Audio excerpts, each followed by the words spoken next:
Welcome to Independence, the FIEC podcast. My name's Phil Topham, Executive Director of the FIEC, and it's time for our regular dive into the news of the last couple of weeks. And with me as ever is our Head of National Ministries, Adrian Reynolds. Good morning, Adrian. Hello, Philip. Excellent. And John Stevens, our National Director, is with me as well. Hello, John. Good morning to you. Hi, Phil. Now, fresh, Adrian, from our local conferences this week. Just tell us where you've been around the nation this week. I was in Gloucester on the week has kind of every day is merged into one. Wednesday, I was in Gloucester. Very good. Serving churches in Cheltenham, Gloucester, and that sort of area. A couple of churches from Bristol there as well. One church from Bristol there as well. And yesterday, I was in Liverpool. Although not leading that conference, I was attending it. Andy Hunter was leading it, serving our churches in Liverpool, Wirral, that sort of area. There's one in North Wales today, I think. There is one in North Wales today, yeah. So there are still a couple left. I'm still off to Worthing. Save the best to last. Very good. So there are a couple left. Well, I think 3 left, but they're largely done now. Good time?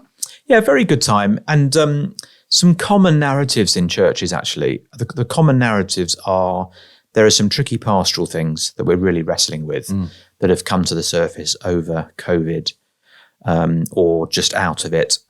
Marriage situations perhaps people are dealing with or other sinful situations. So people are reporting they're finding it difficult to navigate messy pastoral situations. But alongside that, nearly every church reporting conversions, baptisms, which is a narrative we've seen everywhere. Now, got to be careful. We're not in times of revival, I don't think. But it does seem that, I don't know what you think, John, traveling around churches, it does seem to me there is more conversion work that's going on almost any time that since I can remember in evangelicalism. So it's not spectacular, but it's steady and it's significant. I think that's true, isn't it? I think that's right. We're seeing churches grow, and it's both in terms of numbers of people being converted. It's also in terms of people looking for Bible-centered churches. Yeah, so there's a healthy kind of transfer growth, isn't there? Not all transfer growth is bad. And I think it's the refining of the church. The whole issue of particularly same-sex marriage has caused people to ask questions about whether churches believe the Bible, whether they're really preaching the gospel. That's become a dividing line, but it's kind of like an iceberg. What you believe about that actually reveals quite a lot about what's under the surface in terms of your biblical and gospel convictions. And I think post-COVID, a lot of people have wanted to be at churches that clearly preach the gospel. And so in a sense, many churches are being strengthened as Christians are gathering together, actually giving up the fight in churches that have abandoned the gospel and have compromised on those issues and are wanting to work together with God's people. And that's a kind of a strengthening of the church. Yeah. I think that's a positive refining. It's actually adding evangelistically to the work of the church. There's also, I think, in our society at the moment, there's a greater openness. I think there's lots of issues in people's lives of mental health post-COVID, the opportunities for sharing the hope of Jesus. That just seems kind of much more relevant to many people, I think, in the situation in which we find ourselves. But part of that that's quite interesting, Phil and John, is that lots of church leaders that I've talked to over these local conferences are saying essentially our congregations have changed significantly in the last 3 to 4 years. So here's an example. I won't name the church, but a church which has had a very settled congregation for many, many years. The pastor was saying to me that actually now a third of the congregation are from overseas in what was predominantly a white area. Wow. And another significant chunk of the congregation are refugees from other churches, bringing with them other different cultures or different views on secondary issues. And so the church is having to think through not only how do they provide a welcome home to basically what's become a multinational congregation with all those challenges that it brings, but also how do we make sure that we are welcoming and accommodating to people perhaps who are coming from a background where they're Paedo-Baptist and we're not, or vice versa, and actually wrestling with some quite deep issues about identity of the church being challenged. So, if a church has always been a Baptistic church, but lots of people are coming in because it's the only place to go now that's teaching the Bible faithfully, and people are coming in who are Paedo-Baptists, what do we do with that? And so it's some quite interesting questions, just I think, that are stretching leaders and testing leaders as they lead churches through really significant times of congregational church. And we found that even in our small church we're part of, we've found that we've had refugees, we've had people come in, and it does challenge all your notions and concepts of church and church culture.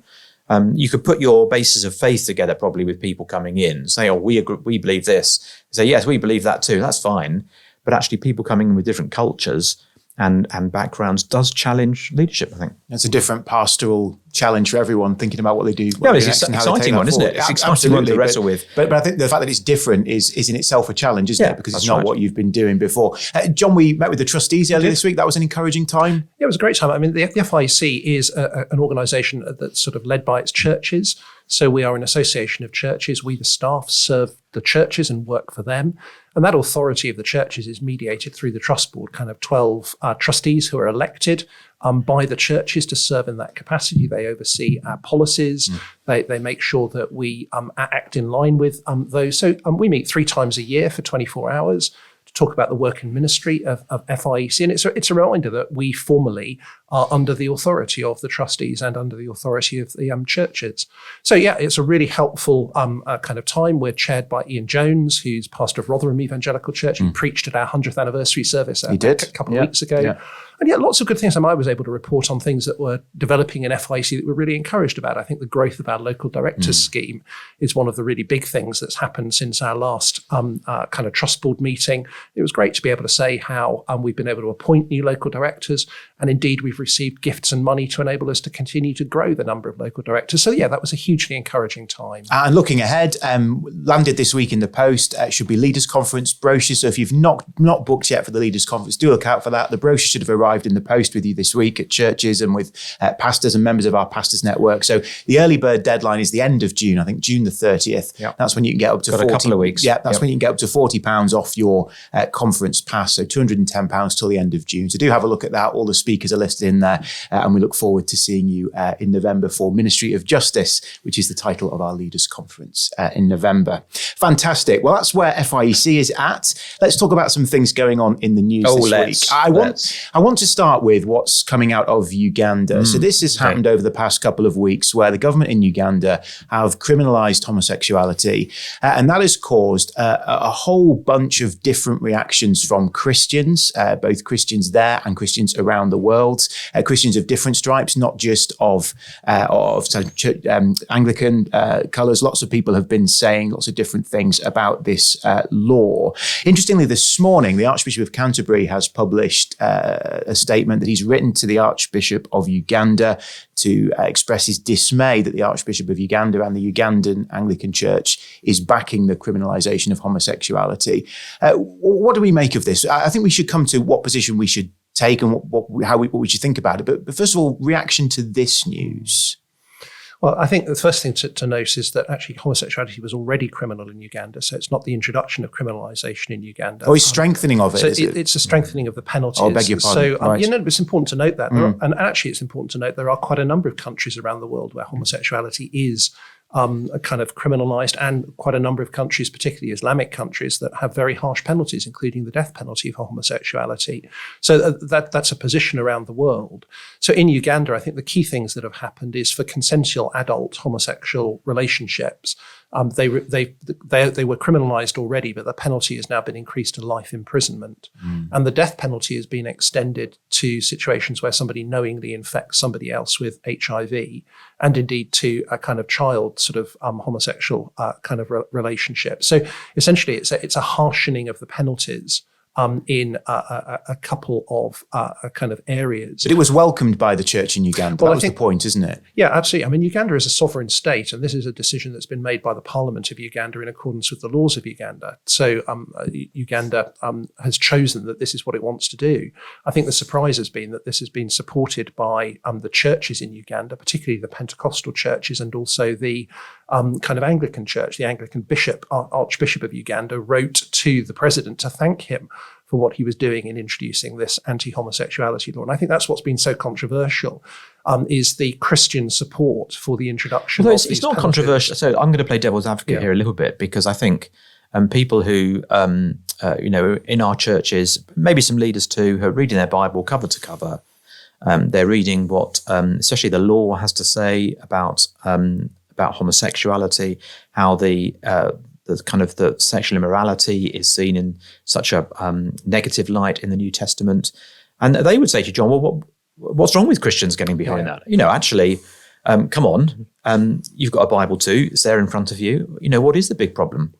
Well, I think that's a big theological question to unpack. It is. I think. We've got 20 minutes, okay. John. Come on. But actually, lots of people, I think maybe church leaders will be thought through about this that we're speaking to now. But lots of people in our congregations, that will be their reading. I think the challenge to that is if you take the Old Testament law in that way, why take simply the penalties in relation to sexuality but not in relation to other areas? So if you say that the justification for this is that the Mosaic law says that this was what was to be done in Israel, then actually there's really no line between that and putting to death people who break the Sabbath, putting to death people who worship other gods.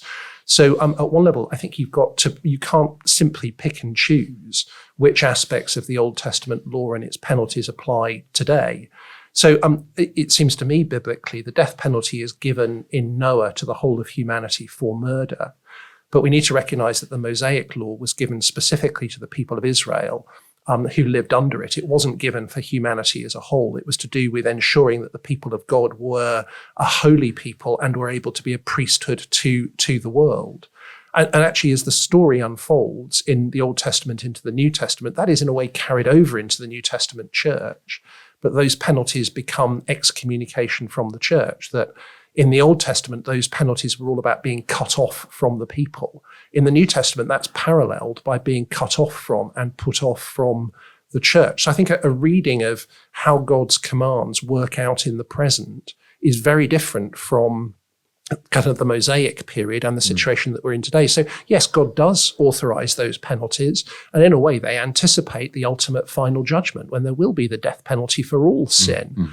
That doesn't mean to say that what God says is he commands that is what should be done kind of now as a question of obedience to him. Otherwise, you've got to buy the whole package. And of course, some Christians down the line, some of the Puritans, theonomists, want exactly that. They think that the state should be run on the basis of the Mosaic law. But we have to be honest that the consequences of that are punishing people who play football on a Sunday with the death penalty, because that's contrary to the Sabbath things. It's putting to death Muslims because they're worshipping sort of their God. You can't, in a sense, just simply go for the offences that most offend you. So it's almost a category error. Yeah, I think so. And maybe we need to help people distinguish between crime and sin. So not every sin is a crime. That's certainly true. So I think the law doesn't work in that way in this context. I think we have to say there is, within the perspective of the role of government bearing the sword, there are pragmatic questions as to what penalties you introduce in order to protect society more widely.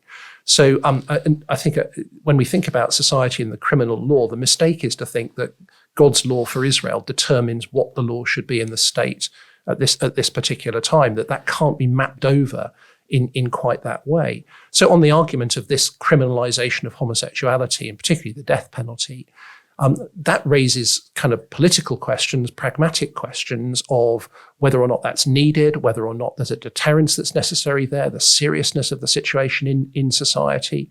And I think part of the objection to the Ugandan law is that it's put forwards with the assumption that there's some major crisis in Uganda that needs to be addressed. In reality, looking at the statistics, there have been only about 25 convictions on an annual basis for homosexuality in the recent period. The idea that there's some major crisis that suddenly requires this just doesn't stand up to. So at that point, it's a political wisdom decision where you draw the lines, and different cultures draw them in different places. Absolutely. Rather than a biblical wisdom line.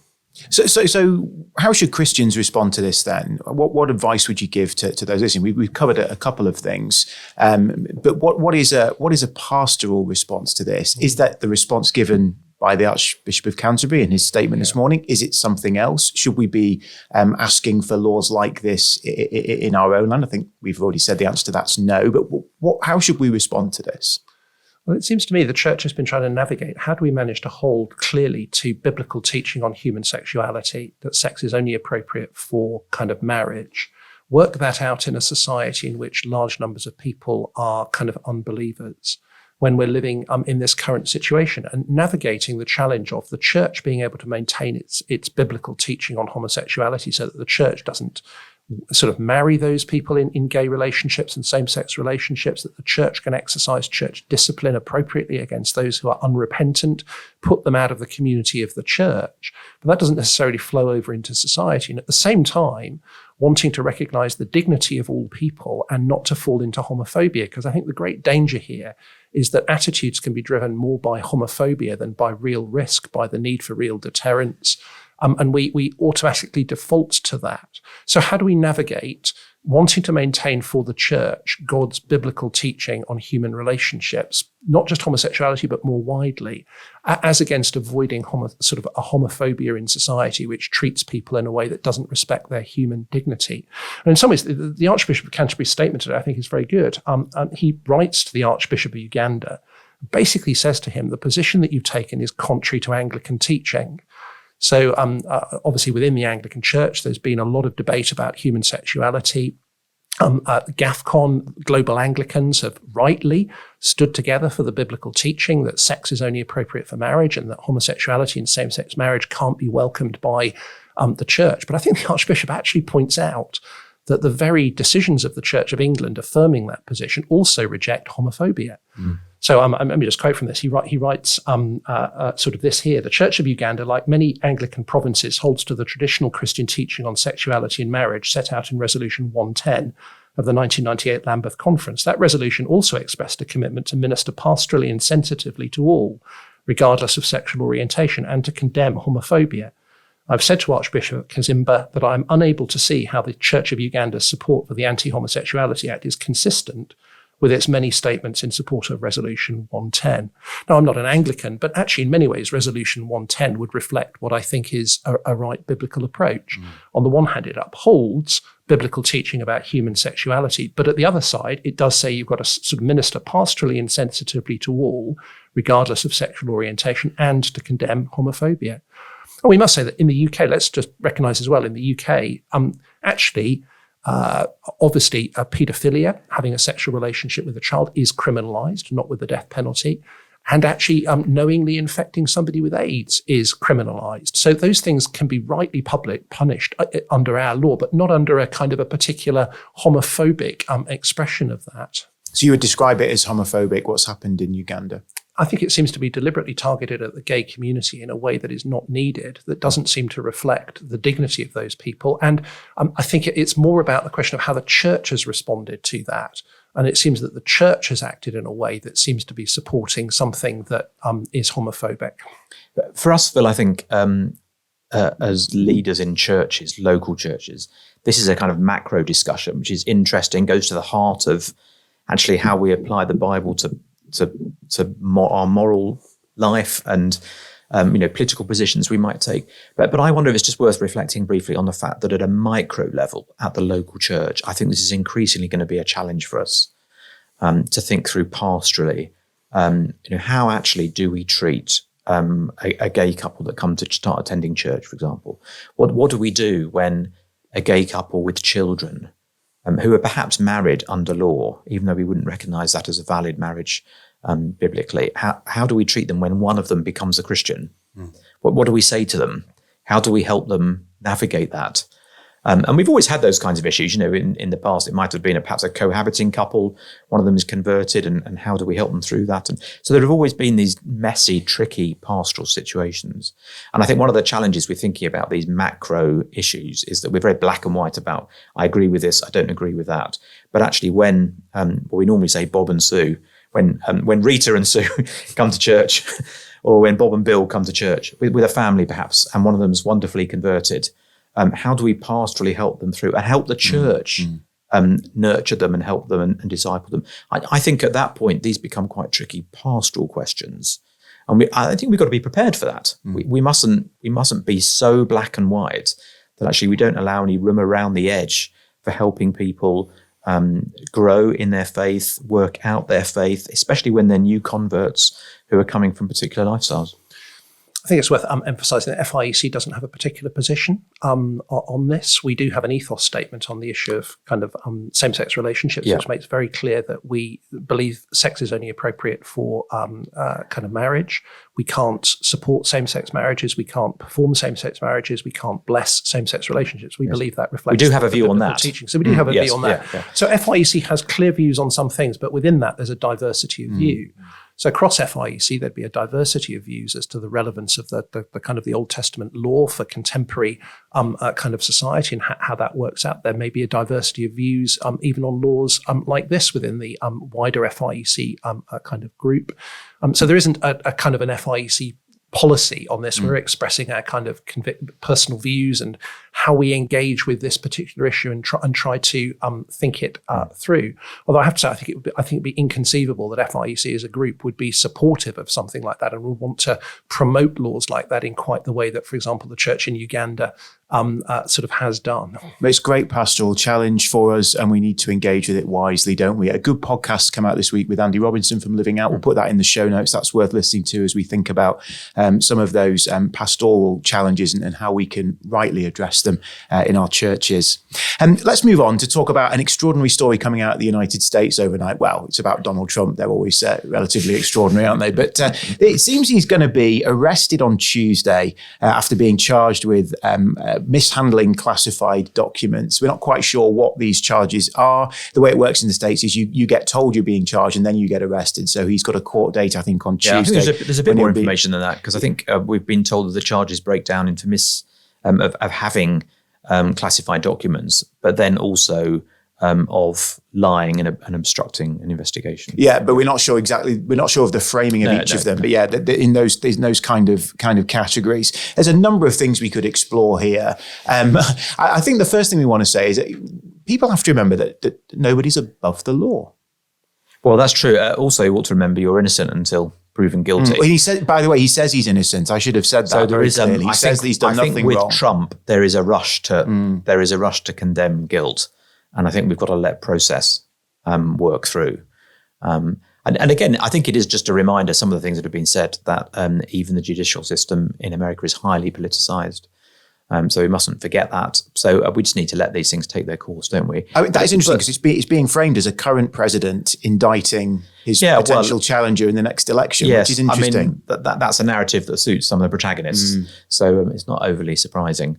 But I think it is good to be reminded that no one is above the law. There have been a few things coming through in the news this week about different leaders being caught up in different issues and scandals.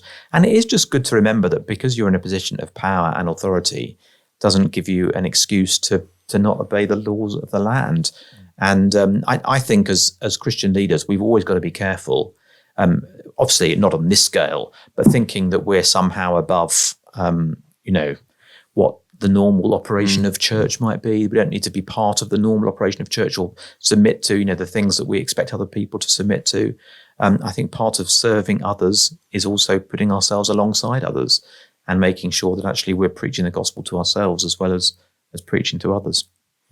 Yeah, I think that's right. I mean, it's worth remembering America is very hot on this in relation to presence, particularly keeping classified documents. That's seen as being a security risk, and everybody is accountable. It's worth remembering. I think there's some documents were found in Joe Biden's garage, which were there. So I don't know what would they find in your garage, John? Well, that's what I want to know. Records of FIEC going back to 1922. Just for the record, he hasn't got those in his garage. I've just got records. Yeah, fine. But yeah, I think this principle is absolutely right that leaders are held accountable. And it's the fundamental difference between tyranny and accountability. Where you have a tyranny or a despot, the despot is the law, and there's no standard to which they can be held kind of accountable. They simply make the rules for themselves. And actually, political systems that seek to sort of avoid corruption and abuse, leaders, no matter how high they might rise, are subject to the law and will be brought to account by the law for their actions. There's that important sense that the law is to some extent not in the hands of the executive, that prosecution decisions and others are not manipulated politically in that way. And it's a reminder to all of us, no matter how powerful you are, actually, ultimately, there is an accountability to something greater than yourself. And of course, ultimately, the only person who, in a way, is not under the law is God himself, because he is the one he is the law. But that's basically because he is absolutely perfect. He's absolutely holy. The law is an emanation of his perfect character. That is not true of any single human being. This accountability is a recognition that all human beings are fallen and we are not God. That we need to be subject to moral constraints beyond ourselves. And actually, I think that highlights the failing of postmodernism. Postmodernism says everything is relative. It's my truth that matters. There's no standard by which I can be held to account. Deep down, we don't really believe that. all of us believe there is a moral standard beyond ourselves to which people ought to be held accountable. We generally think other people ought to be held accountable to it, but we still think there's some kind of objective standard. That's just a reflection of our very nature as those created in the image of God. Here's a very couple of quick examples how that might cash out in church life. A pastor once said to me, we encourage everybody to be in a small group in our church, really important. It's where they're discipled, where accountability happens, and we study and read the Bible together, develop friendships. But I don't go to a small group myself because I don't really need to, and it wouldn't be helpful for the church. So I think you could have a discussion about that. I don't think there's a black and white answer to some of these things, but clearly that looks a bit odd. A pastor, this might be more of a secret thing, a pastor who stands up and preaches a great sermon on 2 Corinthians 8:9, encouraging people to give, but doesn't give himself. Or isn't thinking about what generosity means in his own giving. So I think that sort of charge of hypocrisy, of perhaps not willfully and deliberately, but just subtly placing ourselves above the law in inverted commas, in terms of how we expect Christians to behave, I think does go on. Yeah. I think we need to say Donald Trump says there's no truth to this at all, and it will probably galvanise his base, I think. Yeah, I think his lawyers are busy, don't worry. I think they're going to be listening to the FIEC podcast. Well, you never know, Adrian, so we just need to make that clear. Let's round off by talking about the final football match of the season. Oh, let's. Manchester City will play, I think is it Inter Milan? Yes, it is. It is Inter Milan, isn't it? Yeah. In the Champions League final tomorrow night. Manchester City, brothers, the greatest football team ever. Discuss. Oh, do we have to discuss that? I'm not a Man City fan, and again, lawyers need not write in, but there's a good case being made by some that actually they've got to where they are by a little bit of financial skullduggery. Well, they've certainly spent a lot of money. I think that's non-controversial. I'm more interested in the fact that I will watch this match on Saturday. I'm not a Man City fan. And in many ways, I kind of want them to fail. But I'm quite invested in Man City's treble. I am going to watch them on Saturday, and I'm going to do so happily, and I'm going to will them on. And I think that's because I love football. And for me, I was just reflecting on this. I watched a bit of the West Ham match. So we're on Friday morning. West Ham match was on Wednesday evening, and they won the European Conference League. Tier 8 or something. The first trophy they've won since 1980, which when they beat Arsenal in the FA Cup final. Never mind. So I watched that. A great second half. I watched David Moyes running onto the pitch. I've watched YouTube clips of David Moyes doing his dad dancing in the changing room. He was pleased. And it is just delightful. It thrills your heart. And I think it's very easy as someone who loves sport or works in other fields as well to be very envious of other people's success. And with Man City, I especially see that because they've got access to money that almost no other club has got. They have got the best manager. I'm pretty sure they've got the best manager in the world. Yeah. They've got some of the best players in the world. And it's very it must be very hard for you as a Bolton fan to look at that and not feel just a little twinge of envy. Well, on the flip side, I grew up in Stockport, Greater Manchester. Loads of my friends were City fans, and they were rubbish. They were rubbish. In the 90s. No, that is so. That is true. You can look back and remember them being rubbish. Yeah. But there is a lesson, Phil. I think it's very easy for us as church leaders to have ministry envy. We see a church up the road that does things better than us. Maybe the guy is a better preacher than us, or a better leader. And we just know that instinctively. I'm not quite the same league as him. Or they've got access to resources that we don't have. They've got a building that we don't have. And it's very easy to feel down about that. But actually, at the end of the day, when it comes to football, it's a game on the pitch. That's what we love. We love seeing a great pass, a well-taken goal, all that sort of thing. That's why we love the sport. We love seeing, it's a bit of a cliche, but we love seeing the beautiful game. And so I think it's a great lesson for us as church leaders that we've got to learn to rejoice in other people's successes as well as our own. And I think sometimes we're just a bit too downbeat about that. Just to take your analogy a bit further as well, I could appreciate Man City's footballing prowess, but I'm not going to go and get a season ticket there because I'm still going to support my team. Yeah. And so I still come to my local church. That's where I'm invested. That's where I want to hear the gospel preached. But I think rejoicing with those who rejoice is harder than mourning with those who mourn.